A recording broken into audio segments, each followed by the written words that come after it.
Hello मेरे दोस्तों। तो हमारी असाइनमेंट प्रॉब्लम की पहली क्लास में मैंने आपको पूरा कौन सा समझाया। अभी एक दो कॉन्सेप्ट और रह गए, वो समझाना है मुझे आज की क्लास के अंदर। तो अब हम क्वेश्चंस भी करेंगे, कॉन्सेप्ट भी समझेंगे। तो पहले मैं आपको कौन सा समझाता हूँ। बड़ा कॉन्सेप्ट नहीं है, जो मेन चीज़ थी ना मैं आपको पिछली क्लास में समझा चुका सारा। वही चीज़ अब हमें हमेशा करनी है असाइनमेंट प्रॉब्लम के अंदर। होपफुल पिछली क्लास आपने बहुत अच्छे से देखी होगी, बहुत इंपॉर्टेंट क्लास थी, उसी पर बेस्ड बाकी की क्लास है। ठीक है। तो आज की क्लास में हम सीखेंगे सबसे पहले types of problem comes in assignment problem. Types of problem, assignment problem में कितनी टाइप्स ऑफ प्रॉब्लम आती है? Types of problem. दोस्तों असाइनमेंट प्रॉब्लम के अंदर दो टाइप्स की प्रॉब्लम आती है। एक को बोलते हैं हम मिनिमाइजेशन प्रॉब्लम, एक को बोलते हैं हम maximization problem. Minimization problem,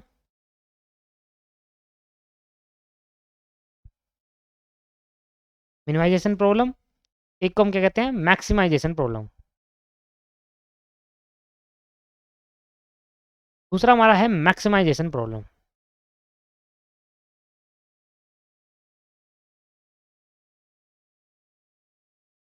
sir minimization problem कब लगाई जाती है?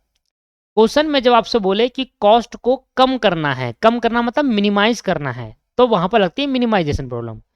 कॉस्ट, क्वेश्चन में आपको बोले कि टाइम कम से कम लगे, तो हम वहां पर यूज करते हैं मिनिमाइजेशन प्रॉब्लम। मिनिमाइजेशन प्रॉब्लम का किस तरीके से काम होने वाला था वो मैंने पिछली पिछली क्लास में सिखाया। पिछली क्लास में मैंने आपको यही तो समझाया। वहां पर क्या था? टाइम वाला कॉन्सेप्ट था, जिसके अंदर हमने क्या सीखा था कि टाइम कम से कम लगे। एक वर्कर को, एक अगर जॉब दूंगा एक मैन को, तो कितने कम से कम टाइम में काम हो जाए, तो हमने कहा था 22 आवर्स में काम कंप्लीट हो जाएगा कम से कम में। तो ये होती है मिनिमाइजेशन प्रॉब्लम, जहां पर हम क्या करते हैं, कोशिश करते हैं, हमारा मेन कॉन्सेप्ट रहता है कि हम कॉस्ट को या टाइम को कम से कम करें, एक्सेट्रा और भी बहुत कुछ हो सकता है मिनिमाइजेशन के अंदर। जब हम बात करते हैं मैक्सिमाइजेशन प्रॉब्लम, तो वहां पर हम बात करते हैं, जैसे कि हमारी क्वेश्चन ने बोला कि भैया सेल, क्वेश्चन ने बोला भाई सेल। अगर क्वेश्चन सेल के पॉइंट ऑफ व्यू से आया तो आप बताओ सेल को मिनिमाइज करोगे या मैक्सिमाइज करोगे? सर मैक्सिमाइज करेंगे, हम तो चाहते हैं ना हमारा सेल मैक्सिमाइज हो। क्वेश्चन में आया रेवेन्यू, तो हम क्या कहेंगे? मैक्सिमाइज हो। क्वेश्चन में आया आपके पास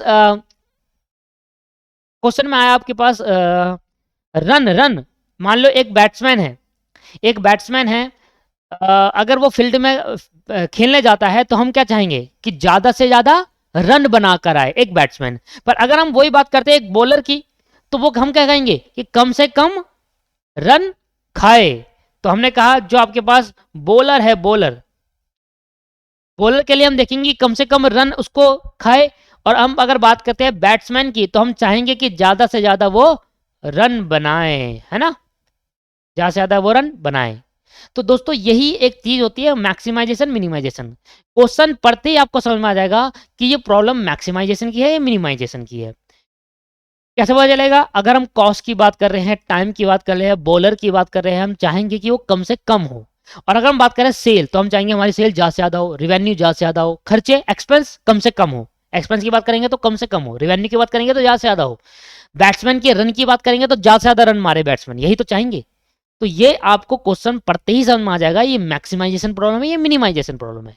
अब sir maximization problem is same as, मतलब जो इसका ट्रीटमेंट है, जो इसका करने का तरीका है, वो सेम है मिनिमाइजेशन का, बट वन स्टेप ज्यादा होता है, इसमें एक स्टेप ज्यादा होता है। तो यहां पर अगर हम मैक्सिमाइजेशन प्रॉब्लम अगर देखें, तो मैक्सिमाइजेशन प्रॉब्लम के अंदर हमें एक स्टेप ज्यादा करना होता है यहाँ पर बस।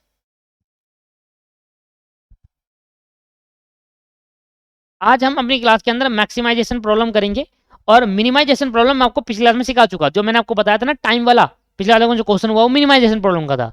मैक्सिमाइजेशन प्रॉब्लम के अंदर जो पहला स्टेप होता है वही अलग होता है, बाकी सेम स्टेप, बाकी के step same as minimization problem होते हैं।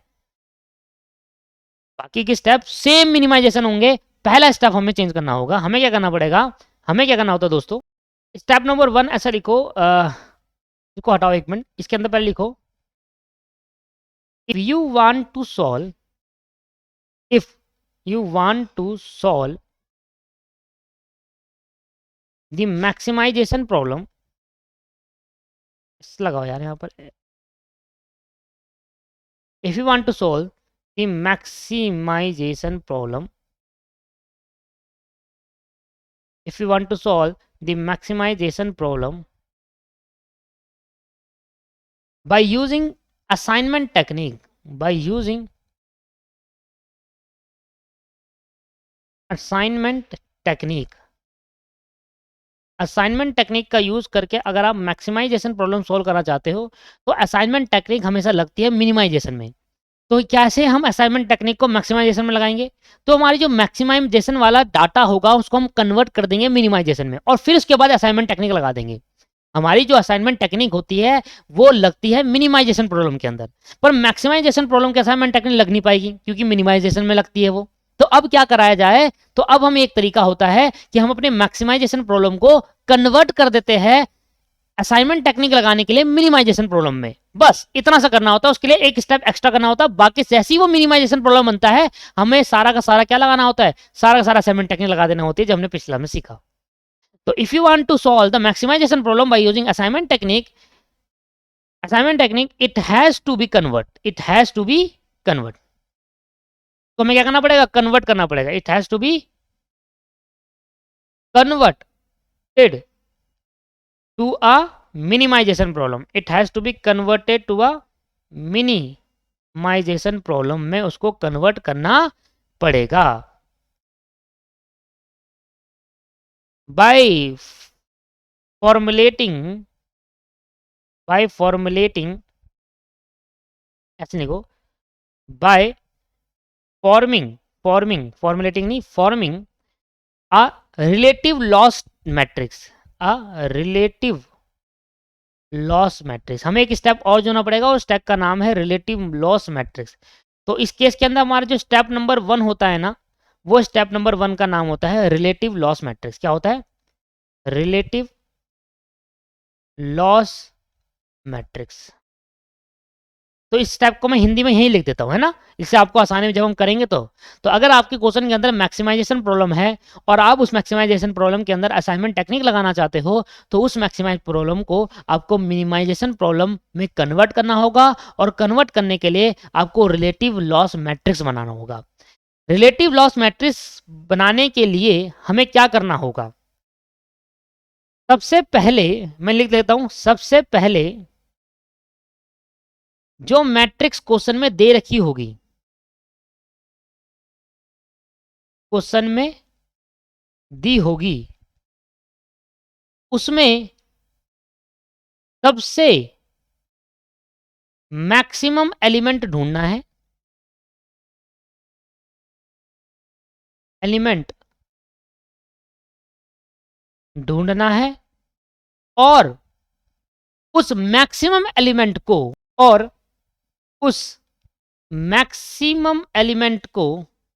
मैक्सिमम वैल्यू एलिमेंट को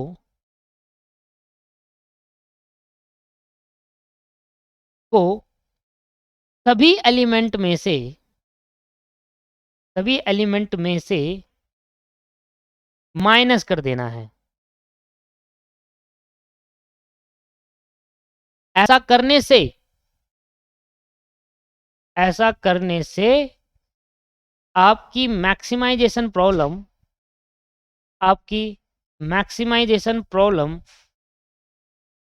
कन्वर्ट हो जाएगी मिनिमाइजेशन प्रॉब्लम में और उसके बाद सारे स्टेप सेम है। उसके बाद सारे स्टेप सेम हैं जो प्रीवियस क्लास में कराए थे।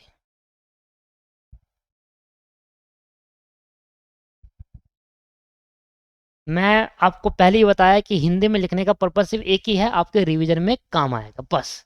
बाकी मैं अपना टाइम वेस्ट नहीं करना चाहता हिंदी में लिखकर, से बहुत टाइम वेस्ट होता है। जो चीज़ मैं 1 घंटे 45 मिनट पढ़ा दूंगा हिंदी में लिख कर उसको मेरे को 1.5 घंटा लग जाता है। और ये आपके लिए है दोस्तों, बस इतना सा लिखना था। अगर आपकी मैक्सिमाइजेशन प्रॉब्लम है और आप उसको मिनिमाइजेशन प्रॉब्लम में कन्वर्ट करना चाहते हो, क्योंकि करना पड़ेगा, क्योंकि असाइनमेंट प्रॉब्लम मिनिमाइजेशन प्रॉब्लम में लगती है, तो आपको अपने मैक्सिमाइजेशन को मिनिमाइजेशन में कन्वर्ट करना पड़ेगा। कन्वर्ट करने के बाद आपको लगाना पड़ेगा रिलेटिव लॉस मैट्रिक्स बनाना पड़ेगा स्टेप नंबर 1 में। उसके बाद row column row operation, column operation, improve matrix, optimal matrix, ये सब पहले से जैसा था वैसे ही बनाना पड़ेगा। रिलेटिव लॉस मैट्रिक्स बनाते टाइम आपको क्या ध्यान में रखना है, सबसे पहले जो मैट्रिक्स आपको क्वेश्चन में दे रखी होगी उस मैट्रिक्स में मैक्सिमम एलिमेंट ढूंढना है, जो सबसे मैक्सिमम एलिमेंट होगा जिसमें सबसे ज्यादा नंबर होगा। मतलब मैक्सिमम एलिमेंट क्या होगा सबसे, उस मैक्सिमम एलिमेंट को सभी एलिमेंट में से माइनस कर देना है। तो जब मैक्सिमम को माइनस कर देंगे सभी एलिमेंट में से, तो उस केस के अंदर दोस्तों वो सभी चीज मिनिमम में कन्वर्ट हो जाएगी, और इससे क्या होगा, आपका जो मैक्सिमाइजेशन प्रॉब्लम है वो मिनिमाइजेशन प्रॉब्लम में कन्वर्ट हो जाएगा, और उसके बाद सारे स्टेप सेम तरीके से आपको लगाने होंगे। क्लियर है या नहीं है? पर इसमें जब माइनस करने का तरीका होगा वो क्या होगा, माइनस करने का तरीका होगा मैक्सिमम एलिमेंट को आगे लेंगे। माइनस करने का तरीका क्या होगा, जो मैक्सिमम एलिमेंट आपने सर्च करा ना उस मैक्सिमम एलिमेंट को आगे लेंगे, और ऑल एलिमेंट्स जो आपको क्वेश्चन के अंदर गिवन होंगे उसको पीछे लेंगे, क्योंकि हमें आंसर किस में चाहिए, हमें आंसर चाहिए पॉजिटिव में। सोचो, अगर मैं बड़े में से छोटा माइनस करूंगा तभी तो पॉजिटिव आएगा, पॉजिटिव में आंसर चाहिए। इस वजह से हमें मैक्सिमम एलिमेंट को आगे और मिनिमम और बाकी जितने हैं वो सब मिनिमम होंगे, क्योंकि पूरे टेबल में से जो मैक्सिमम वाला होगा वो उठा लोगे आप, और बाकी जो सारे होंगे मिनिमम होंगे, तो मैक्सिमम में से मिनिमम माइनस करना। ठीक है, समझ में आ गया? ऐसे नहीं करना पिछली क्लास की तरह कि पहले मिनिमम लेंगे, मतलब आपको आंसर पॉजिटिव लाना है। अब पॉजिटिव लाने के लिए ये माइंड में रखो कि आंसर आपका पॉजिटिव आना चाहिए, नेगेटिव में नहीं आना चाहिए मैट्रिक्स के अंदर।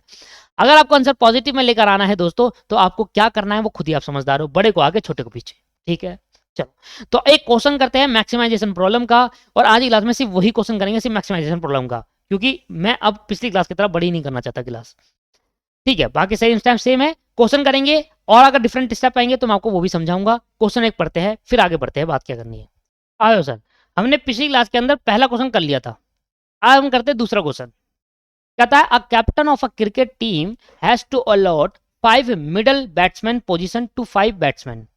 तो कैप्टन कह रहा है, कैप्टन को अलॉट करना है, कैप्टन को असाइन करना है, क्या अलॉट करना है कि कौन से बैट्समैन को किस पोजीशन में भेजना चाहिए। मतलब आप में एक मैच चल रहा है, तो पहला दूसरा तीसरा चौथा पांचवा पोजीशन है, तो वो है कि आपके पोजीशन दे रखी है, थर्ड पोजीशन में भेजूं, फोर्थ में भेजूं, फिफ्थ में भेजूं, सिक्स्थ में भेजूं, सेवंथ में भेजूं। तो 5 बैट्समैन है ए बी सी डी ई। एक कैप्टन को ये डिसाइड करना है कि कौन से बैट्समैन को कौन सी पोजीशन में भेजना चाहिए, जिससे मेरे रन, जिससे हमारी टीम के रन जो बने वो मिनिमाइज हो या मैक्सिमाइज हो। सर मैक्सिमाइज हो, इसलिए इसको मैक्सिमाइजेशन प्रॉब्लम कहा जाता है। कहता है the average run score by each batsman as they at these positions are. सभी बैट्समैन को, सारे बैट्समैन ने सभी पोजीशन में खेला है, और हमने उसका एवरेज निकाला है कि अगर बैट्समैन ए तीसरी पोजीशन में खेलेगा तो 40 नंबर मान के आएगा ऑन एन एवरेज, अगर बैट्समैन ए चौथी पोजीशन में 40, पांचवी में खेलेगा 35, छठी में खेलेगा तो 25, और सातवीं में खेलेगा तो 50। तो ये सभी का एवरेज है, क्योंकि सभी बैट्समैन हर एक पोजीशन में खेल चुके हैं 1 2 3 4 बार, तो सबका एवरेज निकाला, और हमें एवरेज डाटा दे रखा है कि अगर एक बैट्समैन अलग अलग पोजीशन में खेले तो वो इतने इतने रन ऑन एन एवरेज मान जाएगा। एक्चुअल नहीं है, एवरेज है, ऊपर नीचे हो सकता है। कहता है make an assignment so that expected total average run score these by batsman is maximum. पता चल गया आपको? अब हम क्या चाहेंगे कि हम एक ऐसी असाइनमेंट टेक्निक लगाएंगे जो हम चाहेंगे कि हमारे जो, हम ऐसे बैट्समैन को ऐसी पोजीशन में भेजे जिससे हमारे टीम के रन मैक्सिमम हो। तो हम ज्यादा से ज्यादा स्कोर करना चाहेंगे, तो कितना ज्यादा स्कोर बन सकता है वो आप बताइए। तो ये आपके पास मैक्सिमम प्रॉब्लम है। तो जब भी आपके मैक्सिमाइजेशन की प्रॉब्लम आती है, तो सबसे पहले हम क्या लगाते हैं, रिलेटिव लॉस मैट्रिक्स।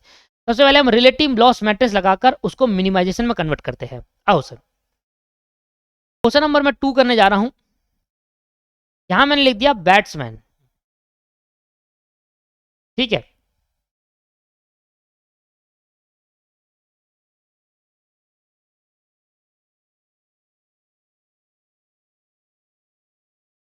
यहां मैंने लिख दिया बैट्समैन, यहां मैंने लिख दिया बैटिंग पोजीशन, कि कौन से बैट्समैन को किस पोजीशन में, बैटिंग पोजीशन में भेजना चाहिए। पोजीशन जो स्टार्ट हो रही है वो थ्री से स्टार्ट हो रही है, थ्री से, पहली पोजीशन में नहीं, पहली 2 पोजीशन फिक्स्ड है कि हम उनको भेजेंगे। पोजीशन जो स्टार्ट है 3 से है, तो third position, fourth, fifth, sixth और 7। मतलब इसमें 5x5 की मैट्रिक्स है, 5x5 की मैट्रिक्स है, मतलब 5 रो 5 कॉलम है इसके अंदर। Batsman A B C D E, इसको बोलते हैं 5x5 की मैट्रिक्स। इसके अंदर कितने कॉलम है दोस्तों, 5 कॉलम है। आओ सबसे पहले तो मुझे बताओ, हम सबसे पहले देखेंगे रिलेटिव लॉस मैट्रिक्स। क्या बनाएंगे हम, रिलेटिव लॉस मैट्रिक्स। इससे क्या होगा, इससे हमारी जो मैक्सिमाइजेशन प्रॉब्लम वो मिनिमाइजेशन में कन्वर्ट हो जाएगी। और रिलेटिव मॉक्स मैट्रिक्स में सबसे पहले देखेंगे मैक्सिमम एलिमेंट कौन सा है। मैक्सिमम एलिमेंट कौन सा है ढूंढो। आओ सर, 40 सबसे ज़्यादा है, 50 सबसे ज़्यादा, 58 सबसे ज़्यादा दिखा मुझे अभी, 60 सबसे ज़्यादा दिखा मुझे अभी, 60 से ऊपर है कोई? 60 से ऊपर कोई नहीं, तो 60 हमारा क्या है मैक्सिमाइजेशन। देख रहे हो आप, 60 को सॉल्व करने में कितने प्रॉब्लम है। जब मैं इसको माइनस कर दूंगा तो एक दो में आ जाएगा, देखना 40 मतलब ऐसा आ जाएगा। देखो अभी दिखाता हूँ मैं आपको।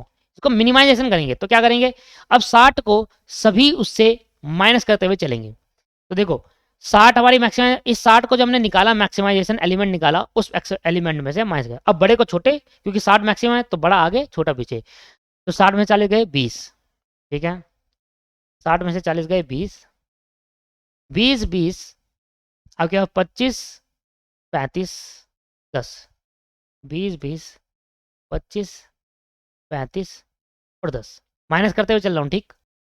आगे बढ़ते हैं। ये हो गया 18, ये हो गया 10, ये हो गया 40 और ये हो गया 2। 18 10 40 2, 18 10 40, 60 में से माइनस कर रहा हूँ, ठीक है। ये हो गया आपके पास 30, 60 में से 30, 60 में से 30 गए 30, 30 आपके पास यहाँ पर हो गया, ये हो गया 12, यहाँ आपके पास हो गया 41 और ये 0, 30 12 41 0, 30 12 41 0, ये हो गया 44 44 20 40 1, 44 20 40 1। इसके बाद हो गया ये 25, यहाँ पर माइनस करेंगे तो यहाँ हो गया 35 0 42 और 5, 35 0 42 और 5, ये हो गया 33 10 35 और 7, 33 10 35 7, 33 10 35 और 7, ठीक है। ये लिखने के बाद, ये करने के बाद नीचे एक लाइन दे देंगे, नीचे एक लाइन दे देंगे, यहाँ पर एक लाइन लिखेंगे, ठीक है। मैं जो बोल रहा हूँ वो लाइन लिखना, लिख लो चलो। द मैट्रिक्स इज फॉर्म्ड, ये लाइन लिखना जरूर, बताना पड़ेगा कि हमने क्या करा है। The matrix is formed by subtracting, the matrix is formed by subtracting all the element of the given matrix from the highest element, तो हमने क्या करा, हाईएस्ट एलिमेंट को सब्ट्रैक्ट कर दिया सारे उससे, दैट इज 60 हमारा क्या था हाईएस्ट एलिमेंट, ठीक है। तो हाईएस्ट एलिमेंट में से माइनस कर दिया सभी एलिमेंट को, जिससे हमारी जो कन्वर्ट हो गई ये मिनिमाइजेशन में हो गई। अब हम लगाएंगे रो ऑपरेशन। अब मैं वो सारी चीज़ें नहीं लिखूंगा। रो ऑपरेशन में क्या करते हैं बताओ सर? कोई बात नहीं, मैं याद दिला दूंगा अभी, क्योंकि पहले का टाइम है तो अभी टाइम लग सकता है। ये हो गए मेरे बैट्समैन, तो मैंने कहा ए बी सी डी ई, ये मेरे बैट्समैन हो गए दोस्तों। ये होगी बैटिंग पोजीशन, ये मेरे बैट्समैन हो गए, ये मेरी बैटिंग पोजीशन होगी। ऐसा कर लेते हैं इसको, यहाँ मैं लिख देता हूँ बैट्समैन और ये होगी पोजीशन, ठीक है। तो मेरी पोजीशन है 3rd 4th 5th 6th 7। अब रो ऑपरेशन में क्या करना है आपको, सबसे पहले आप हर रो में मिनिमम देखेंगे। रो ऑपरेशन में क्या करते हैं, रो में मिनिमम, इसमें मिनिमम कितना है 10, ठीक है। मैं वो लगा रहा हूँ, ये हमारा 10 इसमें मिनिमम है, 10 इसमें मिनिमम हो गया। इस वाली रो में मिनिमम क्या है, इस वाली रो में मिनिमम 18 है, इस वाली रो में मिनिमम 0 है, इस वाली रो में मिनिमम आपके पास 35 है, इस वाली रो में मिनिमम आपके पास 0 है। तो मिनिमम में से माइनस करते हुए चलेंगे, है ना। कैसे करेंगे भैया, 20 में से 10 गए 10 10 15 25 0, ये तो हो गया माइनस 10 10 15 25 0। इस 10 को मैंने सभी 10, 20 में से 10 गए 10, क्योंकि बड़ा आगे छोटा पीछे, 20 में से 10 गए 10 10 10 इधर 15 25 बन गया, और यहाँ 10 0। 18 में से 18 गए 0, 30 माइनस 18 12 हो गए, 18 में से 18 जाएंगे तो 0 होंगे, 30 माइनस 18 12 बचेंगे। 44 में से 18 गए, कितना बचेगा दोस्त? 26। 26 और 35 में से 18 जाएंगे तो 17। 17 आपके पास, और 33 में से 18 जाएंगे तो 15। ठीक है, 33 में 18 जाएंगे तो 15। इसके बाद इस सबसे इधर मिनिमम कौन सा है? 0। तो 0 है तो 0 में से कुछ भी चलेगा, ये बचेगा 10 12 20 0 10। 10 12 20 0 10। 10 12 20 0 10। 10 12 20 0 10। अब 35 जाएंगे तो 40 में से 35 गए, आपके पास बचे 5। 41 में से 35 गए, 6 बचा।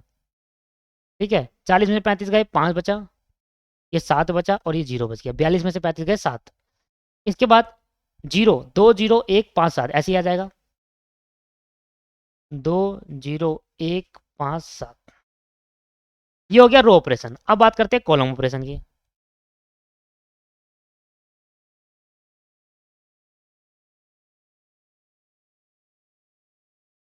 इसको हम नाम देंगे टेबल 1। ये तो भूल गया, कहीं लिख लेना टेबल 1। ये हमारी होगी टेबल 2। ये हमारी होगी टेबल 3। ये मेरी होगी बैट्समैन की पोजीशन, ये होगी बैट्समैन, और ये होगी मेरी position. Third, fourth, fifth, sixth, seventh. ये मेरी पोजीशन हो गई, ये मेरे बैट्समैन हो गए। A B C D E. अब क्या करेंगे? कॉलम में मिनिमम ढूंढेंगे। आओ सर, इसमें मिनिमम ढूंढते हैं, कॉलम वाइज मिनिमम। तो ये आपके 2 मिनिमम है इधर। इधर मिनिमम कितना है? 0 है। इधर मिनिमम कितना है? 1 है। इधर मिनिमम कितना है? 0 है। इधर मिनिमम कितना है? 0 है। कर देंगे सर। तो 2 जाएंगे, 10 में से 2 गए, 8 0 8 3। 8 0 8 3 0। 2 में 2 गए, 0 0 जाएंगे तो 10 12 10 12 12 6 0। 0 में से कुछ भी जाएंगे तो 10 12 12 6 0। ये तो समझ में आ गया ना? 0 में से अगर कोई भी एलिमेंट माइनस करेंगे तो कुछ भी फर्क नहीं पड़ता उसमें। एक माइनस करेंगे तो 14 25 19 4। 14 25 19 4 और 0, क्योंकि एक में से एक गया 0। 0 माइनस करेंगे तो 25 17 0 7 5। 25 17 0 7 और 5। इसके बाद 0 15 10 0 7। 0 15 10 0 7। ये हो गया कॉलम ऑपरेशन। इसके बाद क्या करते हैं? Optimal operation. ऑप्टिमल करते हैं। तो ऑप्टिमल ऑपरेशन करेंगे। Optimality, table number 3। 1 2 3 3। Table number 4।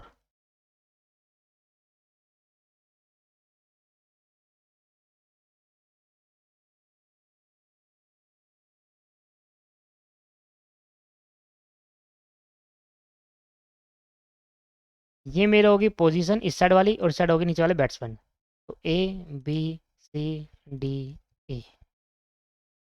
Third, fourth, fifth, sixth, sixth, seventh.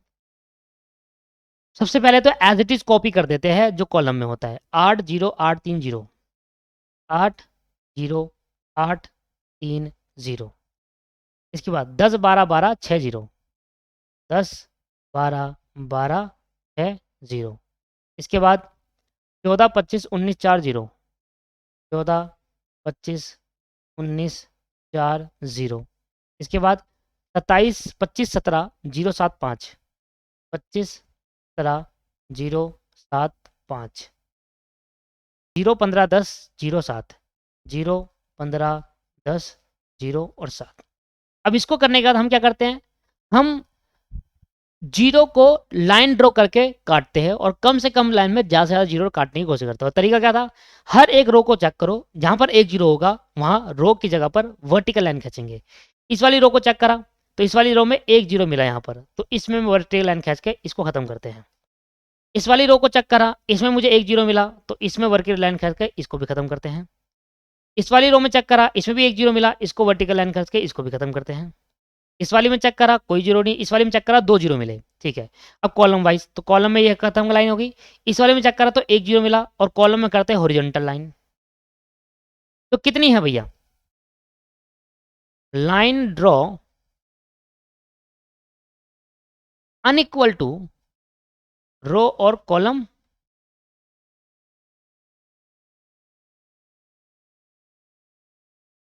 Line जो ड्रॉ करी, कितनी लाइन ड्रॉ करी, 1 2 3 4 लाइन ड्रॉ करी, और वो क्या है, अनइक्वल है किसके, रो और कॉलम के। कॉलम कितनी है भाई, 5 है ना, 5 बाई 5 का है मैट्रिक्स, देखो 1 रो 2 3 4 5, कॉलम भी 5 है, ठीक है सर। अब हमें क्या करना पड़ेगा सर, इंप्रूव मैट्रिक्स करनी पड़ेगी, इंप्रूव मैट्रिक्स बनानी पड़ेगी सर। पहले मैं इंप्रूव मैट्रिक्स बनाऊंगा,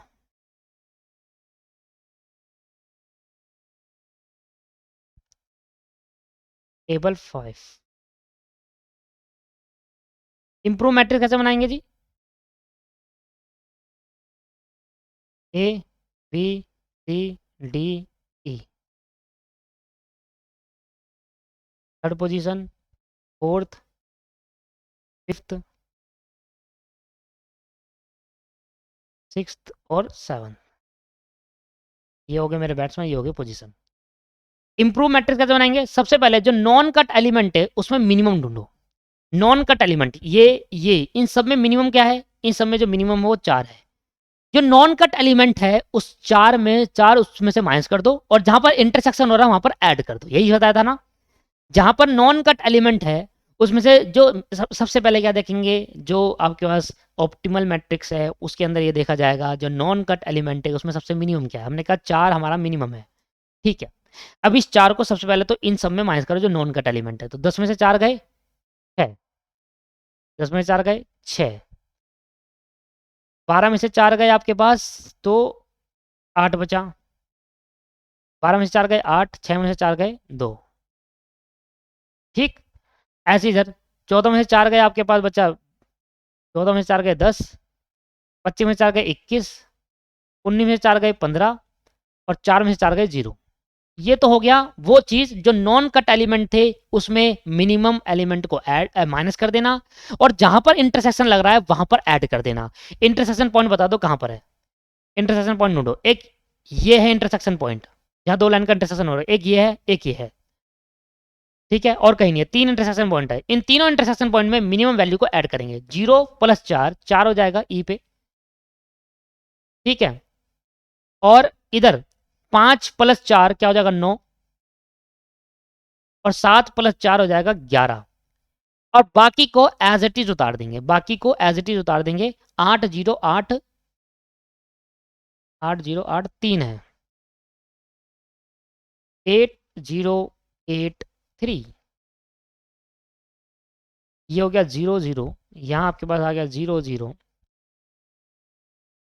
25 17 0 7, 25 17 0 7, 0 15 10 6, 0 15 10 0 है, सॉरी 0 15 10 0, 0 15 10 0, ठीक है। इनको भी चेंज कर देता हूँ, 4 9 11, 4 9। अब हमें फिर वो क्या करनी है, लाइन ड्रॉ करनी है, कम से कम लाइन में ज़्यादा से ज़्यादा कट। सबसे पहले देखेंगे 0 है, हाँ पहली लाइन में 1 0 है तो इसको पूरा डिडक्ट कर देंगे रो में। दूसरी रो में मुझे 1 0 दिखा, इसको भी पूरा डिडक्ट कर देंगे। तीसरी रो में मुझे 1 0 दिखा, इसको भी डिडक्ट कर लेंगे। चौथी रो में मुझे 1 0 दिखा, इसको भी डिडक्ट कर लेंगे। और पांचवी रो में मुझे 1 0 दिखा, इसको भी डिडक्ट कर लेंगे। लो भाई लो, ये तो बन गया जी ऑप्टिमल सोल्यूशन। अब मुझे रिपीटेटिव प्रोसेस करने की जरूरत नहीं पड़ी क्योंकि मुझे यही बन गया। अब क्या हुआ, जो लाइन ड्रॉ करी, लाइन ड्रॉ इक्वल टू रो और कॉलम के बराबर आ गई, रो और कॉलम के बराबर आ गई, मतलब 5 लाइन ड्रॉ करी और 5 रो करो तो it is optimal solution, optimal solution. समझ में आया ना आपको। जहां जहां 1 0 है रो में 1 0 देखेंगे तो वर्टिकल लाइन ड्रॉ करेंगे। पहले यहां करी, फिर यहां करी, फिर यहां करी, फिर यहां करी, फिर यहां करी, सारी लाइन हो गई। ये 10 है 10, ये 0 है, ठीक है हो गया, ठीक है। ऑप्टिमल सोल्यूशन हो गया। अब जैसे ही ऑप्टिमल सोल्यूशन हो गया हमें ऑप्टिमल सोल्यूशन शो करना होता है। Showing the optimal solution, optimal solution जहां जहां मेरे बॉक्स लगे उसको शो करना होता है, और वही हमारा मैक्सिमम, वही हमारा ऑप्टिमल सोल्यूशन बॉक्स होता है। ठीक है, तो यहाँ मेरा क्या आया, देखा मैंने कहा था ना ये बहुत स्पीड से हो जाएगा। Batsman position, third, fourth, fifth, sixth, seventh, ये हो गया मेरा ए बी सी डी ई। ठीक है, इसके बाद अब मेरे को जो पहले तो मैं एज इट इज कॉपी करूंगा पहले का, 80834, 80834, 80834, इसके बाद 68820, 68820, इसके बाद 10 21 15 00, 10 21 15 0 और 0, इसके बाद 25 17 0 7 9, 25 17 0 7 9, इसके बाद 0 15 10 0 11, 0 15 10 0 11। ये होने के बाद अब आप चेक करो कहाँ पर आपके ऑप्टिमल बॉक्स लगे थे। एक तो बी में लगा था, एक ई में लगा था, तो ये हो गया हमारा बी में, ये हो गया हमारा ई में। उसके बाद एक डी में लगा था और एक सी में लगा था, ये हमारा हो गया डी, ये हमारा होगा सी, और एक ए में लगा होगा यहाँ पर। ये हमारे ऑप्टिमल बॉक्स है। इसका मतलब कि बैट्समैन बी को थर्ड पोजीशन में भेजो तब आपका स्कोर हाई होगा, बैट्समैन ए को 7th पोजीशन में भेजो, बैट्समैन सी को 6th पोजीशन में भेजो, बैट्समैन डी को 5th पोजीशन में भेजो, और बैट्समैन ई को 4th पोजीशन में भेजो। ये हमारा ऑप्टिमल सोल्यूशन है। आया ना समझ में, क्लियर हो गया ना। मैंने कहा था ना पिछली क्लास की जगह इस क्लास में आपको ज्यादा अच्छे से क्लियर हो जाएगा, क्योंकि पिछले क्लास में कॉन्सेप्ट सीख रहे हैं तो उसमें थोड़ा टाइम लग जाता है, जब हम और क्वेश्चन करेंगे और अच्छे से हो जाएगा आगे। अब यहाँ पर हमें क्या करना है, लास्ट में यहाँ पर हमें ऑप्टिमल असाइनमेंट कर देना है। इसका मतलब ये हुआ कि यहाँ पर हम बताएंगे कि हमारे को कितना हमारा स्कोर बनेगा अगर हम इस पोजीशन में भेजते हैं, और ये हमारा मैक्सिमम रन होगा। ठीक है, बट पहला आएगा बैट्समैन, फिर आएंगे पोजीशन, फिर आएंगे एवरेज रन, और एवरेज रन देखने के लिए मुझे मेन टेबल देखनी पड़ेगी, मैक्सिमाइजेशन।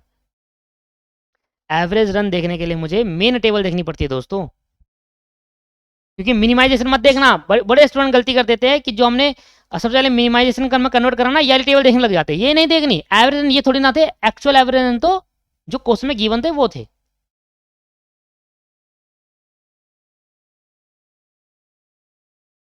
ये आपको हर बार बनाना है। इसके अकेले के 2-3 नंबर है लास्ट वाले में। ये हो गया A batsman, B C D E. Batsman A को किस पोजीशन में भेजे, 7th पोजीशन पे। बैट्समैन बी को किस पोजीशन में भेजे, 3rd पोजीशन में। बैट्समैन सी को 4th पोजीशन, 6th पोजीशन में। बैट्समैन डी को 5th पोजीशन में, और ये वाले को 4th पोजीशन में।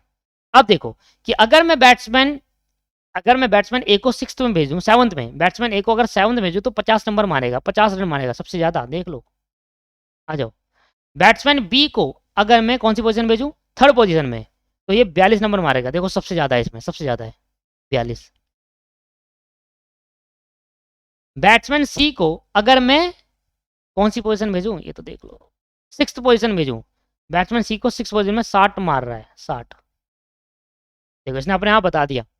बैट्समैन डी को 5th में भेजो, बैट्समैन डी को 5th पोजीशन भेजो तो 20 मारेगा। देखो यहाँ 25 था, आप 25 कर देते, क्यों गलती कर देते, क्योंकि 25 यहाँ इस बैट्समैन डी को अब इस पोजीशन में नहीं भेज सकते। क्यों, क्योंकि ऑलरेडी बैट्समैन ए इस पोजीशन में जा चुका है। ठीक है, तो आप क्या सोच रहे होंगे, यार ये तो मैं डायरेक्ट कर देता। ऐसा नहीं होता दोस्तों, डायरेक्ट नहीं कर पाते आप इसको। अगर डायरेक्ट ही करना होता तो क्या वो जो हंगरियन मेथड जो बनाया गया जिसने भी, क्या वो पागल है इसने मेथड बनाया, डायरेक्ट नहीं होता सर ये चीज़। आपको अभी चीज़ दिख रही है, यार यार जिस जो जाता उस पर लगा दो, नहीं दोस्त। बैट्समैन डी 20 आएगा और ई 4th पोजीशन में आएगा, तो ये 60, 20 और 60, 20 और, तो यहाँ पर हमारा क्या हो गया, मैक्सिमम स्कोर रहेगा। ये आपके पास हो गया 50 + 42 + 60 + 20 + 60, ये आ गया 232। मैंने आपसे कहा था पहले भी कि आप मैथड्स नहीं देखेंगे बुक में, आप सोल्यूशन मैच करेंगे, मैथड मेरा अप्लाई करेंगे। ये क्या बोलेंगे, इसको बोलेंगे एक्सपेक्टेड, एक्सपेक्ट कर रहे हैं मैक्सिमम टोटल रन, कि इतने रन बन सकते हैं और इससे ज़्यादा तो बन ही नहीं सकते अगर वो उस पोजीशन में, क्योंकि ये एवरेज स्कोर है ना दोस्तों, क्योंकि स्कोर है, अगर एग्जैक्ट स्कोर बना के अगर मैं एक बैट्समैन को इस पोजीशन भेजूँ 50 ही मारता है, ये एवरेज है, ऑन एन एवरेज 50 मारता है, इसका मतलब है कि बढ़ के भी मार सकता है, कम भी मार सकता है, पर ये एग्जैक्ट अगर 50 ही मारेगा तो एग्जैक्ट ये रन भी होंगे। फिर जब वो रन जो बैट्समैन जा रहा है, ये रन मुझे गिवन है, यही मेरा एस्टिमेटेड है, तो जो मैं रन बता रहा हूँ टोटल मैक्सिमम वो भी मेरा एस्टिमेट होगा। ठीक है दोस्तों, और इस तरीके से हमने इस इलस्ट्रेशन नंबर 2 अपना कंप्लीट करा है। अब आपको मिनिमाइजेशन प्रॉब्लम और मैक्सिमाइजेशन प्रॉब्लम दोनों आ गया है। जैसे आपको ये दोनों आ गया है तो अब आगे बढ़ेंगे इलस्ट्रेशन नंबर 3 होमवर्क में करके लाएंगे। ठीक है, इलस्ट्रेशन नंबर 4 होमवर्क में करके लाएंगे, दोनों चीज सिखा दी मैंने आपको। इलस्ट्रेशन नंबर 5 होमवर्क में करेंगे, आपको क्वेश्चन पढ़ते ही समझ में आ जाएगा कि ये प्रॉब्लम मैक्सिमाइजेशन की है मिनिमाइजेशन की है। अगर कॉस्ट की बात होगी, टाइम की बात होगी तो मिनिमाइज करना होगा, सेल रेवेन्यू इनकम्स वगैरह की बात होगी तो मैक्सिमाइजेशन करना होगा। ठीक है, चलो आज की क्लास को मैं यहीं समाप्त करूंगा, क्योंकि मैंने आपको पिछली क्लास में ज़्यादा कराया था, आज मेरा इतना ही लगेगा, रिमेटेड रहेगा। अब अगली क्लास में हम नेक्स्ट क्लास के अंदर हम तीसरा क्वेश्चन कर लेंगे, फोर्थ क्वेश्चन कर लेंगे, 2 क्वेश्चन तो एटलीस्ट जरूर करेंगे। ठीक है दोस्तों, चलो आज की क्लास को यहीं समाप्त करते हैं, नेक्स्ट क्लास में मिलते हैं। Thank you very much, bye bye.